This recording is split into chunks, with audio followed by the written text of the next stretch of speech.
Yo, what is up guys and welcome back. I can't do that, oh my god. Space Marine 2 is a game I love dearly. Yeah, it still has a lot of things I personally think are completely out of whack and need changing and or introducing. And as you could probably have gathered by the very complex and intricate title, Sarcasm, I'ma talk about it. So, without wasting anyone's time, this is the 10 things I don't like about Space Marine 2 and how I would change them. Number 1. Difficulty scale / how difficulty works. The recommended level is wrong. Ruthless is definitely not level 15. Enemies in Ruthless should die as fast as enemies in Minimal when you have the weapons in the same tier. It makes no sense that you have a level system and weapon tier system, yet the scaling for it is horrible. That is what the tiers are for, to level out the damage that you give to the HP the enemies have, especially if that is the system that you're going for. Which leads me to number 2. Enemies are bullet sponges, leading to artificial difficulty increase, not a tactical difficulty increase. Tiers need to be moved down. Substantial should give you relic armory data, not ruthless. Average, artificer, minimal green, etc. If the current system is not going to change and it's staying as the current one. It's not fun for the average player to level up and get these sweet looking guns and be excited for them to jump in and sink 3 whole bolter mags into an enemy without them even flinching or acknowledging their existence. The way my guns feel on the difficulty they're made for and are supposed to be in feels like I jumped in with a standard gun with no upgrades on it at all, not an artificer gun. Though it's a lot better than it was at launch, the higher up I get in levels and difficulty, the less fun I seem to be having. Which, why when I decided to play some classes that I don't usually play and are at a lower level, I had an absolute blast, because it felt satisfying to gun down enemies left and right. Be a lore accurate Space Marine and actually kill things when you shoot them? Amazing. Number 3. Equipment, health, and armor. Why, oh why, does the health and armor system work the way it does? I've already talked about this before in my last video, but it still baffles me how they haven't completely changed it, or at least adjusted it since launch. This relates to the difficulty system too, as the higher the difficulty get, the less stims you can get as drops. Which, seen as how they're the only source of health regeneration that isn't contested health from skills, makes no fucking sense at all. It would have been bad enough if each piece of equipment you pick up is individual to each person. Like, if I see 3 frag grenades and take them, someone else could also see 3 nades and take them. But no, the system works is if there is 3 nades, that's 3 nades between everyone. Meaning, if you're all low as fuck on health and there's only 1 stim pack available, it's like that one scene in Bullet Train where the 2 people have been poisoned and there's only 1 antidote. I mean, just look at this clip here as an example. All 3 of us are really low on health and we've all died, so we have no stims whatsoever, but none of us want to take the stims because we're all like, oh, you take it, no, you take, because there's 1 between 3 of us and none of us want to be that dickhead that takes it and just goes, oh yeah, I'm going to take it and use it on myself. The community is really great about this sort of stuff. They always point out stuff and go, oh, I've got 1, you can have 1. But this is to the extreme level and people are resorting to do this. I didn't want to take it and neither did those 2. I cannot undermine the fact that executions should also give you health. It only makes sense. Let's look at it logically, okay? And if you disagree with it, see if you still disagree with it after I explain why. You get 1 bar of armor from an execution, right? Well, that's all fine and good. But what happens when you have full armor and no health, no stims, and there's an enemy right there? What's the point in executing them, apart from the satisfaction of ripping them in half? There isn't any. There literally is none, but you still have fuck all health after you've executed them, and as soon as your armor goes, you're just going to be dead anyway. Oh yeah, and it's also funny because you regen armor over time anyway, and you don't regen health over time. Why would you make executions give you something that naturally regens over time anyway, but not the thing that doesn't? That just makes no fucking sense. I mean, it's just bullshit. Fuck. If I had it my way, the executions would work exactly the same as they did in the first game, but I can compromise. The only other thing I can think of is to mix SM1 and SM2's regeneration systems. The enemy systems of Minor, Majoris, Extremis, etc. exist for a reason, right, to classify the enemies. So let's have executions tied to that when it comes to health and armor. Minoris enemies like Termagants who can be stunned for execution have very little health and are easy to get into an execution state, so let's give them the worst amount of regen. While armor plate, boom, easy. Things like Rubic Marines or Nid Warriors are a lot harder to get past and have a lot more health, so if you execute them, naturally you should get more things back. So like health. 25% sounds right. 50% is too high and 10% sounds a bit too low. Things like lesser sorcerers or Xyanthropes should easily give you all of your health back. They are annoying as fuck, they fly and have some pissy ass attacks. Full health. Jesus Christ. Anything larger than that, like a boss enemy such as a Hellbrute, should give you full health and full armor, which may send all 3 players charging for the execution despite who did the most damage. I thought that too. After the execution is complete, a small like health explosion should happen around them, also healing anyone in the circle to full health and give them 50% armor. Not as much as the executioner, but still a substantial amount. The system we have just doesn't feel satisfying and doesn't reward executions, getting in the thick of it KSI style, or even thinking of going for a long-term melee combo. It needs to change, especially considering they added a new, harder difficulty, which leads me to point number 4. Why add a new difficulty in the first place? It seems like the priorities were a bit misplaced when it came to the new difficulty being added by the devs. It definitely felt premature and almost rushed, like the devs said, I know we're basically only a month in guys and we have barely balanced anything, but here's an even harder and more unbalanced mode than we currently have. Makes no sense. To me, they should have just started off with something a bit less hardcore and focused on furthering the intensity and longevity for people at max level further down the line. Like, let people get there first, you know what I mean? You have a prestige system coming down the line anyway, so why not introduce the harder difficulty then in conjunction with that? This moves on to the larger scale when it comes to seasons and the roadmap. So when it comes to the paid season pass, I'm actually pretty happy. It reminds me of like an OG seasons pass with only cosmetic releases and things to grind for, and others that are given to you straight up, which is good. I like the theme around different chapters, and honestly, even though I see people complain, I knew what I was getting in for, and I'm happy to give the money to the developers. It kind of reminds me of the old champion pack system from the first game, but with a bit more weight behind it. You don't just get one champion, you get a few things you can work towards as well. The only thing I would have done is kind of like make a whole season themed around the chapter that would have cosmetics released for it. Like, for example, right now we have the Dark Angels. Why not give us a separate battle barge with Dark Angel Marines walking around, Dark Angel ships, etc. to really immerse us in the season we're in? Because, I mean, if you look at places like Nexus Mods, modders have already done it for free. I mean, you guys are being paid to do it, so kind of crazy. Modders. Giving us free content since God knows when. It's better than the developers can do. Maybe make it so you get extra XP if the whole squad is dressed in season's colours as well. This could prompt a, ooh, pay to win, but there is OG Dark Angels colours available for you. Only the successor chapters are DLC. It would give me a great vibe and really immerse players even more. It could prompt the argument that not all people like X or Y chapter, so why should they have to dress up in their colours just for extra XP, which is fair, but that's the best system I can currently think of to get everyone dressing up in the season's colours. If you can think of any that are better than what I just mentioned, please mention it down below, because it would be nice to see people all dressing up in the same chapters.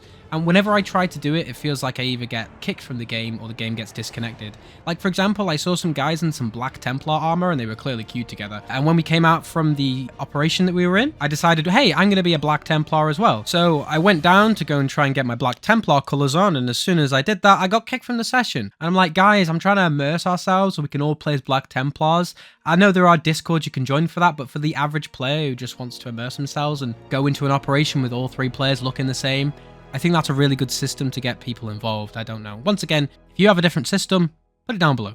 When it comes down to the roadmap for the free updates, I'm also not complaining that we're getting any at all. Look, they didn't even have to give us anything. They could have literally just had paid DLC and left us with the campaign, barebone operations, and even more barebone versus mode. But they didn't, and that's good. But the way that they've arranged the seasons is a bit weird. For me, the only problem I had with 2024 was the sparring arena and the difficulty edition. I've already talked about the latter, but the former, I didn't really see a reason for the sparring arena to get added, at least in the way it has been. Yes, add it for sure, but right at the beginning, it seems like something you add in a patch like a year after the game releases and say, go wild, go ahead, kill each other in arena in the ship, go have fun, why not? But I really didn't see a reason for it existing as it does right now. My idea personally would have been a shooting range / equipment range. Let's see what damage I'm doing, how my guns shoot enemies, how long it takes to kill enemies. Right now, if you want to do that, the only way to do that is to load up a private match, and that really doesn't seem like the optimal way to do it. I should not have to sit in a loading screen for like 3 minutes to test out my pistol on one enemy and dip.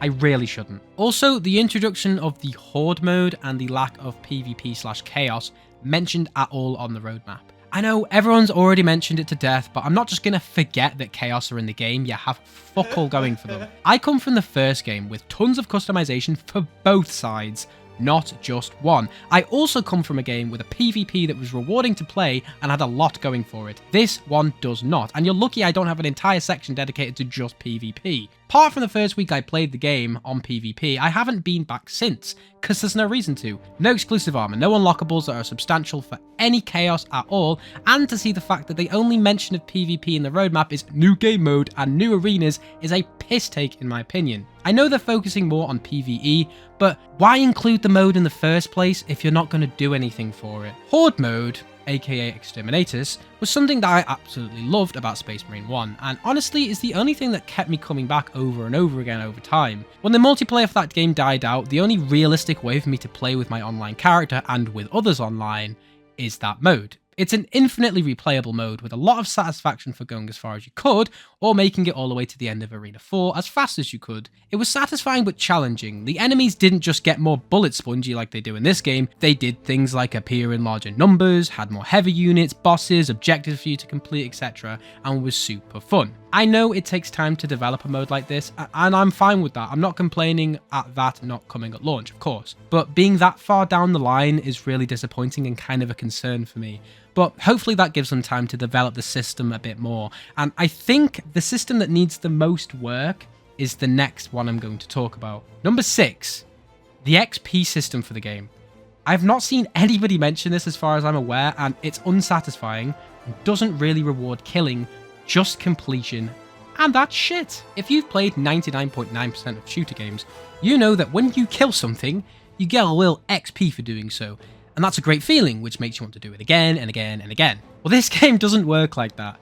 XP and the system works based off objectives, and not kills, meaning you could kill 700 enemies or 4 enemies, and as long as you get to a zone, turn a valve, deliver a bomb, etc., you get the exact same amount of XP. The only distinguishing factor is the rank you get and if you're the person with the highest number of X or Y thing, like killing enemies, revives, or ranged damage, etc. But the XP reward is fucking 10. 10. The problem with the XP system pertains to the satisfaction of killing. If I don't get XP for killing them, and I can run past them, and get the exact same reward, where's the incentive? Well, I've got the answer, there isn't any. Halo Infinite, which I can't believe I'm mentioning in the same sentence as an XP system for this game, has the same problem. And I gave up in only a day after playing that game because I was like, wait, I have to complete objectives for XP? Only objectives, and I don't get XP for killing people? Kills don't matter? In a first-person shooter. What? And then I dipped. Stupid! They do it in multiplayer, and they do it in Space Marine 1, so I see no reason at all they wouldn't introduce an XP system for killing enemies in this operations mode. It makes killing them way more satisfying, fun, and gives an incentive to murder everything in sight. Plus, side thing as well, the enemies killed side XP bonus is for like any enemy. So you could literally go out there and kill 100 Chaos Space Marines by yourself, but Buddy over here has killed 200 cultists, so boo-hoo bitch, he gets the XP bonus, not you. See how fucking stupid that sounds when I say it out loud? Number 7, give us the beaky helmet for fuck's sake. Number 8. Assault, specifically in operations mode. What the fuck is the fart cloud type lift I get from this shit? How have they ruined my boy and refused to fix him? This one hits home for me because for the majority of my time in Space Marine 1, I mained the Raptor and Assault class. And boy have they fucked it for ops in this game. Multiplayer, he's great, and I'd argue the second best class in the game, but still not as OP as the first game, for a good reason to be fair. I get the fact that there is a lot of possible exploits and out of the map glitches that could exist around Assault, and that's probably why they have limited the range, but in the nicest way possible. What the fuck is wrong with you? Hopefully, if that actually is the case, they can smooth out any glitches or exploits they did find in the maps so they can unnerf Assault in ops, because I really want to use him, but my muscle memory will physically not let me. Also, what the hell is the regen rate for the thrusters? It's abysmal. Make it 1 recharge every 7 seconds like the first game, for fuck's sake. Waiting around for like 10 years for them to regen essentially turns you into a Bulwark class without the shield and pure burning testosterone and with no flag. Also, where the hell is the bolter? Where's the bolter perk? Give me a bolter whilst flying. Even a bolt carbine would do. Number 9. Not enough gold coins. I know they aren't actually called that, but Bricky called them that, so I'm calling them that. Considering you pay for like 4 or 5 things with this currency, you get none. If I wanted like every Dark Angel cosmetic from this season, it would cost me like over 1,000 coins. That's crazy. Considering I also have to pay for armor, weapons upgrades, weapon perks, and class perks with the same currency, it's mad. I personally think that they should have always had separate currencies for each one. It makes everything less convoluted and much more simple, despite the exact conversation the devs probably had, which I like to coin the RPG currency problem. They definitely thought by having loads of currencies it would confuse the players, and that by having one coin for like a gazillion things it would make things seem simpler on the surface. Well, it doesn't, Saber Interactive. It does not. Can't change that right now, I guess, but if that's the case, just give me more coins, please, I beg. Hey, at least you can't buy any currencies outright, though. That's a rarity in modern times, so good on them for that. And finally, number 10, the armor system. Now listen, I've also mentioned this before in my last video on this game, but it is still a problem. They have listened a bit by introducing certain armors only obtainable by completing specific difficulties like the Survivor's Helmet, which is good, but we need more of that. For example, you'd expect, or at least want better armor to be seen as some sort of trophy, right? An achievement or an accomplishment for something. And harder, better looking armor for harder things. Or even specific things, right? Well, unfortunately, not in this game. Whilst I can understand the argument of people not wanting to sweat their arse off for a specific piece of armor, then it just means that the armor you do get has less weight and less meaning. It's the reason why something like the Recon armor in Halo 3 was seen as some epic feat and why people would look at you as if you were a god. The reason why in Destiny 1, when you got the flame around your head for doing the Nightfall, people would come up to you and stare. It was stuff that was hard to get but revered by the community. It was something you earned to get and wear with pride. That doesn't seem to exist much in this game, with the exception of the new stuff they've added that makes it look like they're going in the right direction. Another example. I had a dude in my game yesterday, right? And his tactical was only like level 10 or 11, I think, maybe 12, I can't really remember. Yet, he had all the relic armor sets you unlock. It's easy, because all you have to do is complete operations. So you could legit just slam out the easiest difficulty over and over and over again to obtain the armor, and it's exactly the same progress as if you did it all on the highest difficulty. That showed me that the pieces of armor you get have no meaning at all. They don't show skill, they don't show progression, they only show how many operations you've done, and that is it, which in turn makes me feel nothing towards them. I don't go, oh wow, that dude has Secundus armor, oh my god, he must be so good. I just know he's done ops over and over again. And it's annoying, because the exact same day I saw a dude in my game who had the Survivor's Helm, and I was like, he's completed lethal difficulty 7 times? This dude's a badass, which is a feeling I wish I had more from seeing certain armor pieces. What hurts more is we did also see this in the first game. Each armor piece and set had specific things you had to do to obtain them, whether it was complete the campaign, get kills, get revenge medals, kill streaks, max level, etc, whatever. It gave each piece a meaning. You knew if you saw someone in the Ultramarines champion set, they had completed the campaign. A certain helmet, they've done this, done that, etc. It was just a better system that rewarded players for doing specific things, but also showed other players that they had done X or Y thing to earn the armor, not just be given it by completing a certain amount of things. So yeah, that's the 10 main things that I dislike about Space Marine 2 and I think need to change. I love this game, and that's why I'm so critical about it. I played the first game since I was literally a 12-year-old, and I constantly hop back on this one to have fun. The 40k universe itself is so precious and needs to have more games like this representing it. The inconsistencies with 40k games is kinda tragic. I guess Games Workshop just need to be more careful who they give the licenses to. Either way, I'm rambling. The point is that all of this comes from a place of love. I don't hate this game, far from it, and I only want the best for it. But to say it's even remotely perfect is an illusion. And hopefully you agree with at least some of the points I made. If you didn't agree with any or even one, make sure you put it down in the comments on why you disagree or don't want to change stuff, or whether you change other stuff. Or you could tell me to go fuck myself, which is just as valid. But that being said, this is the end. I wish you all well, and I'll see you in the next video.